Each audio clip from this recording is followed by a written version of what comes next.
मित्रांनो, डॉक्टर बाबासाहेब आंबेडकर हे फक्त नाव नाही, तर एक जिवंत संघर्षाची कहाणी आहे. संघर्ष पण अशा समाजव्यवस्थेविरुद्ध जी 2,500 वर्षापासून चालू होती. आपण जीवनामध्ये बऱ्याचदा परिस्थितीमुळे हतबल होऊन जातो आणि मोटिवेशन शोधत असतो.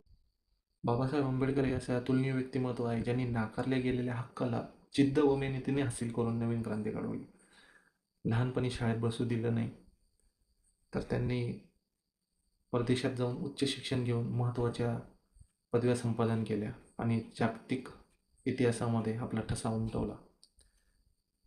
त्यांनी ज्या दिवशी शाळेमध्ये प्रवेश घेतला होता, तारीख होती 7 नोव्हेंबर, तर महाराष्ट्र शासनाला हा दिवस विद्यार्थी दिवस म्हणून साजरा करावा लागतो.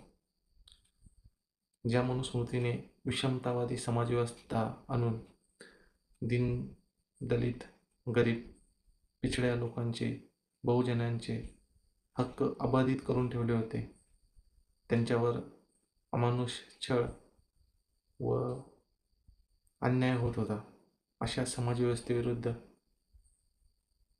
भारतीय राज्यघटना लिहून समता, एकता आणि बंधुता या त्रिसूत्रीने चालणारी समाजव्यवस्था निर्माण केली.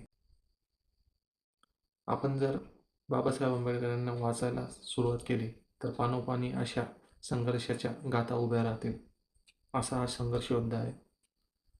धन्यवाद.